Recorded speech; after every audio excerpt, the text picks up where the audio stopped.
Hello guys, welcome back to my YouTube channel Nandini blogs. তো তোমরা সবাই কেমন আছো?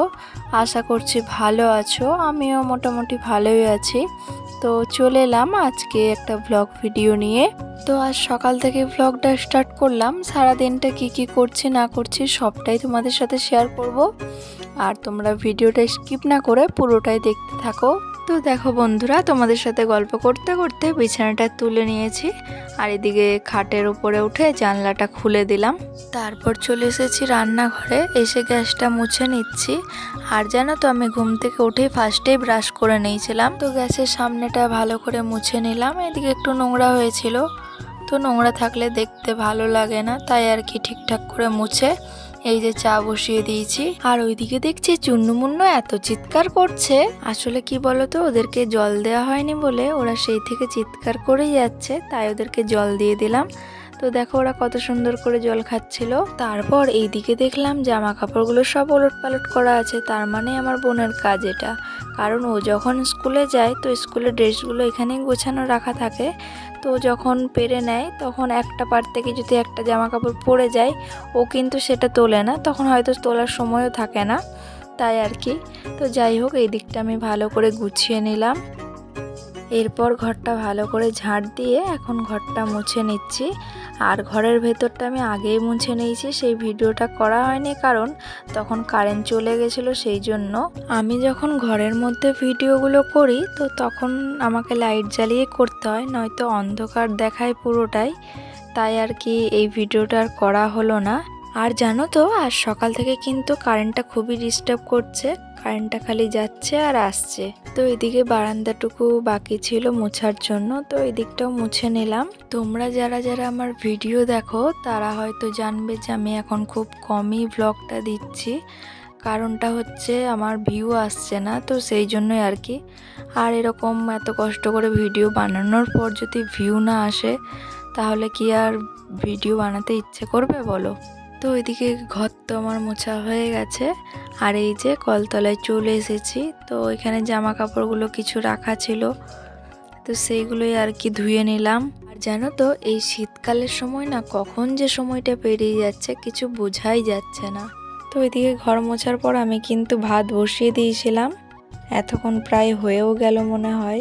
তো কাপড় চোপড় কেচে এই যে মেলে দিয়েছি। এরপর রান্নাঘরে এসে ভাতটা দেখলাম যে হয়ে গেছে, তাই মার্ক ঝরিয়ে নিলাম আর এই যে থালায় বেড়ে নিয়েছি।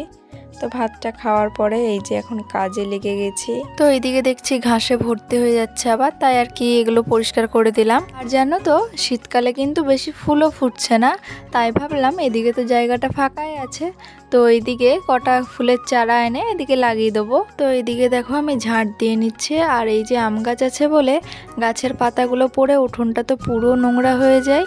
তো আমার তো ঝাড় দেওয়া হয়ে গেছে। আর এই যে এখন চলে এসেছি রান্নাঘরে। তো এখন ডাঁটা চচ্চড়িটা রান্না করে নিলাম। আর ওইদিকে দেখো ডালটা হয়ে গেছে, আর এই যে ডাঁটা চচ্চড়িটা এই সাইডে, আর ওই যে এই দিকটা করেছিলাম আলু পোস্ত।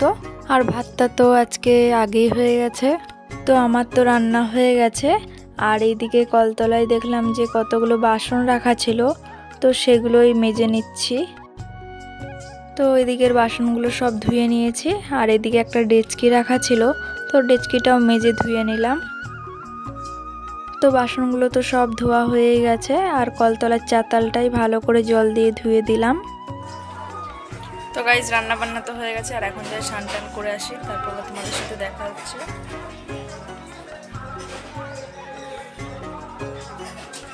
তো গাইজ স্নান টান করে এসে এই যে ঠাকুর ঘরে চলে এসেছি, আর আমি পুজো দিয়ে নিলাম। আর দেখছো তো কারেন্টটা এসেছিল একটু আগে, তারপর আবার চলে গেল। তো আজকে অন্ধকারে আমাকে পুজোটা দিতে হলো। পুজো দেওয়ার পরে আমি বাইরে এসে রোদে বসেছিলাম, তো তখনই মা ডাকলো আমাকে খাবার খাওয়ার জন্য। তো গাইস চলো খাবারটা খাওয়া যাক, খুব খিদে পেয়ে গেছে। তো এই যে দেখো আজকে রোদের মধ্যেই খাবো বাইরে বসে। তো এইদিকে আমার ভাতটা আছে, আর ওইদিকে বোন খাবে, আর এই যে মাও একেবারে নিয়ে চলে এসেছে। আর ঠাম্মার তো আজকে আগেই খেয়ে নিয়েছে। খাবার দাবার খাওয়ার পর বেজে গেছিল প্রায় 3টে মতন। তো আমি রেডি হয়ে চলে গেছিলাম টিউশনি পড়াতে। টিউশনি পড়িয়ে আসার পর এই যে উঠানে ঝাড় দিয়ে নিলাম। তো আমার তো ঝাঁট দেওয়া হয়ে গেছে, আর দেখছো তো সন্ধে হয়ে গেছে, তাই হাত মুখ ধুয়ে চলে এসেছি ঠাকুর ঘরে। তো এখন সন্ধেটা দিয়ে নিচ্ছি। আর দেখছো তো প্রদীপটা জ্বালাতে গিয়ে আমার এখনই হাতে ছ্যাঁকা লেগে যাচ্ছিল। সন্ধে দেওয়ার পর খুব খিদে পেয়ে গেছিলো, তাই আজকে টিফিনে বানিয়ে নিলাম চাউমিন। আর ওই যে ওইদিকে বসিয়ে দিয়েছি সসপ্যানে চা। তো চাউমিন খাওয়ার পরে এখন এই যে রেডি হয়ে গেছি, তো এখন চলে যাব টিউশনে পড়তে।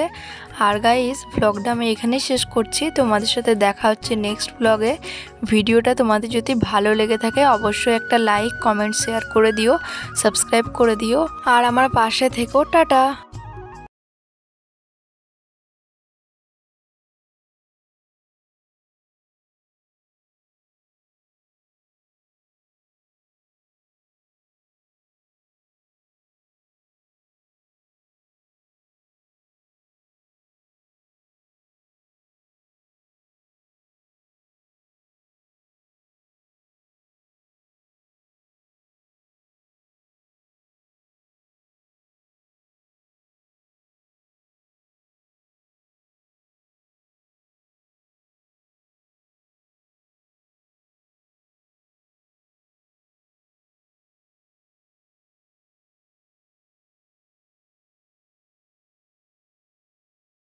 সন্ধে দেওয়ার পরে এই যে রান্নাঘরে চলে এসেছি, আর একদিকে চা বসিয়ে দিয়েছি আর একদিকে চাউমিনটা করে নিলাম।